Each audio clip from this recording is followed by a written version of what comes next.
Today we're working on creating pictures of the Eilean Donan Castle on the Isle of Lacouche.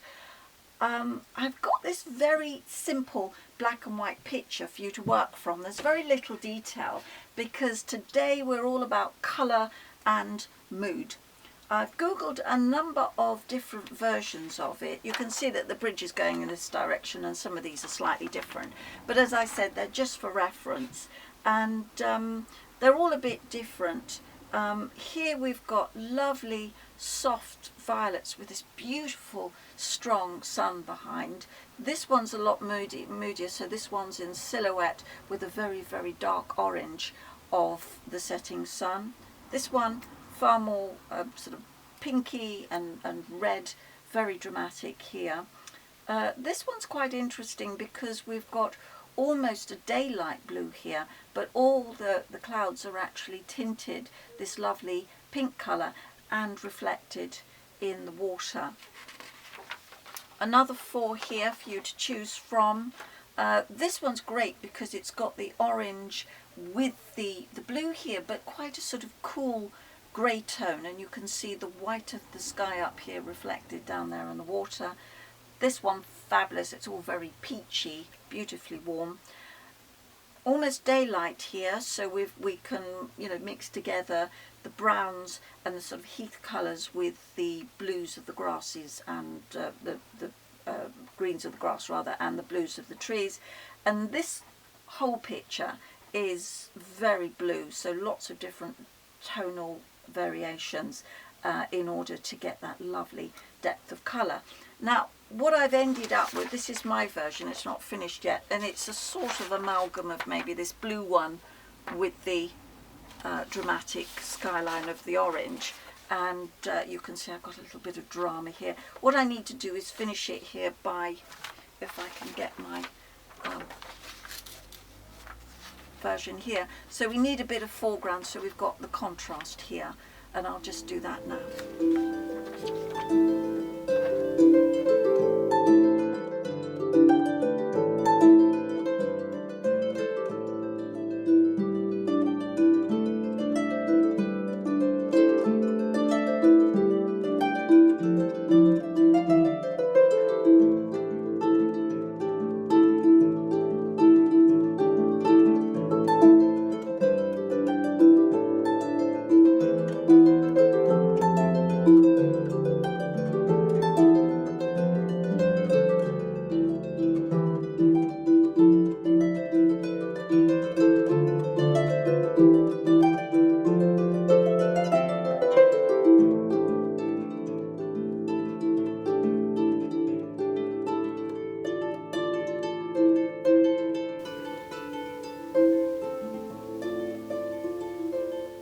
So you can see here I wanted to do something quite dramatic, and what I've done, as I said, is a mixture of really 2 of the pictures that I favour most. So it's very much the blue one here with this dramatic sky at the same time, but you can see I've made a lot of it up as I've gone along.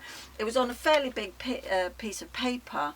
And then I come to the conclusion I'd like it smaller like this, so we're concentrating directly on the light here, rather than, if you see it as a big picture, mind you, I quite like that highlight there, so maybe move it along to about there, perhaps, maybe something like that. So I like more of the height, but I think it works better as a smaller picture because there's not much going on over there. It's really quite dark, but the idea is that you should play around with these pictures and find the drama, find the light, and play around with the colours, so as they mix on the paper you'll make some really interesting mixtures.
at this point you want to take out anything that might come back to haunt you. Obviously it's going to dry much lighter than this, so we'll put another glaze on and sort of re-wet it and have another go at it.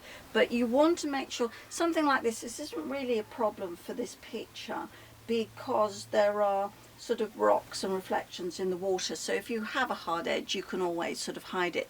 But be careful with something that might end up a little too harsh and you might end up having to scrub it out. But let that dry and see what you think of it.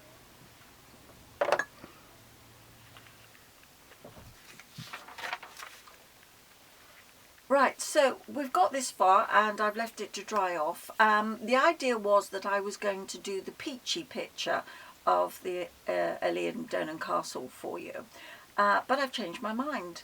I've been thinking a lot about Turner this week, and I found this picture of the Fighting Temeraire and thought I'd have a go at painting the castle using the palette of J&W Turner.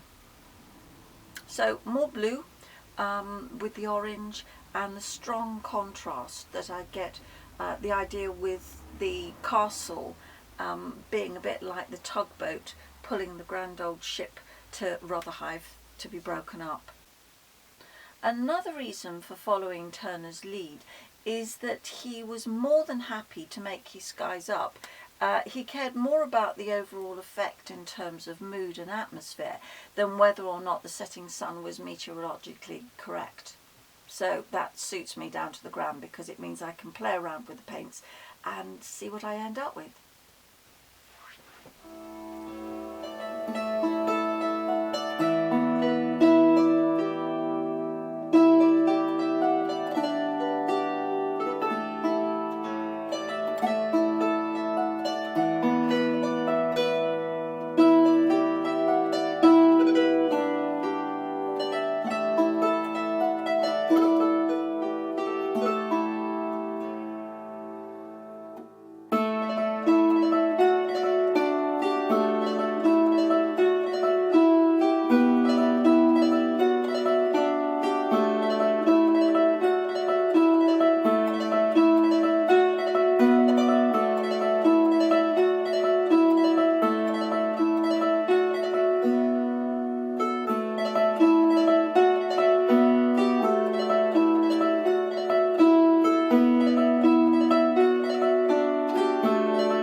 Right, now at this point I've changed the water again because what I want to do is deal with a few hard edges. If you're painting like this very loosely, it's a bit like spinning plates, and as much as you're looking to one side of the picture when, you know, things are happening the other side, it's a weeny bit hard here, which I don't like. So just with a damp brush, you can just make that edge a little bit softer.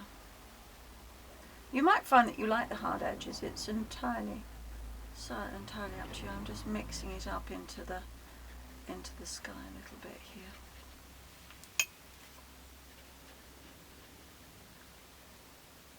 When you do this, always be aware of whether you're softening an edge and you want the paint to run into what's already there, or whether there's too much paint and you actually want to take it away, in which case make sure you do literally take it away by wiping it on a tissue.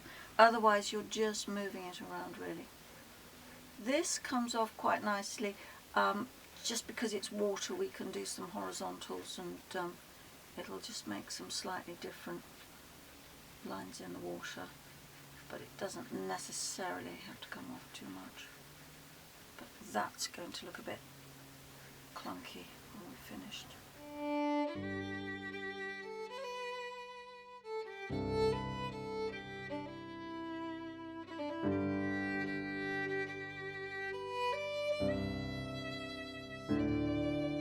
At this point we can put castle in, so I'm going to do a tiny bit of drawing here just so we have the,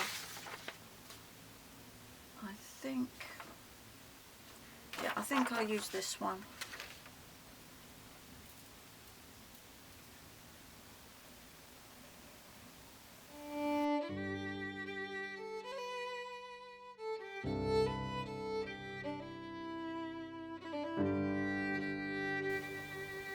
Right, and with a very fine brush, I'm going to use my little baby one here, which I like. Mix the darkest dark you can make, which is a mixture of all three. So your red, I've got a vermilion as well as the alizarin, tiny bit of yellow. Goes too green, I have more blue, then a bit more red, and you should end up with something fairly dark.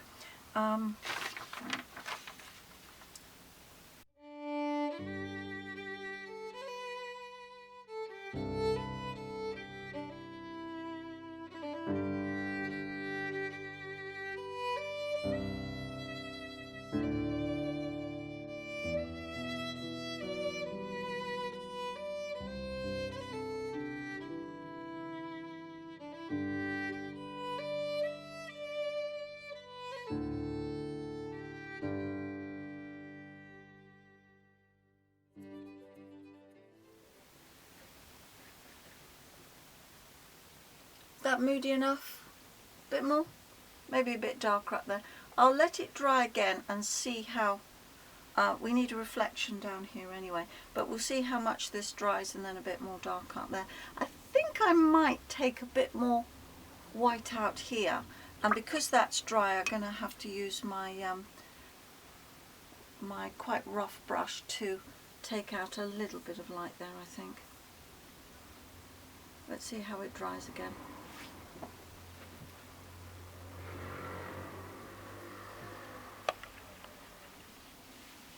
Right, I've changed my water yet again because I'm doing a little bit of scrubbing out, and I want to make sure that I'm not just making nasty marks all over.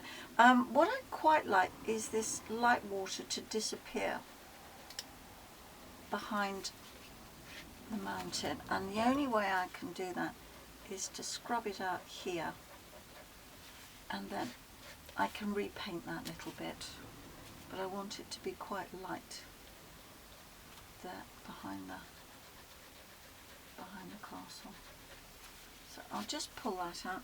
The other thing I wanted was a little bit more white along here, so just a little bit of a scrub and it should come out quite nicely.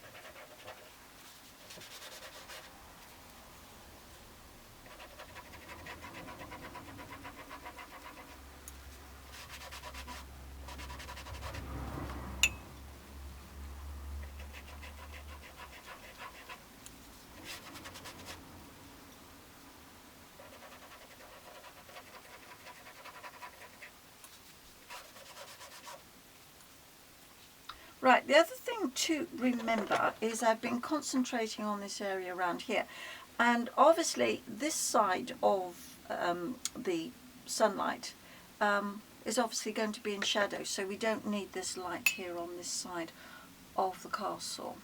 So I think I'll just put a little bit of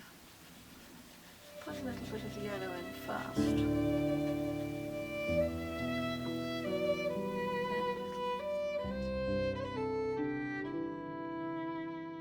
red.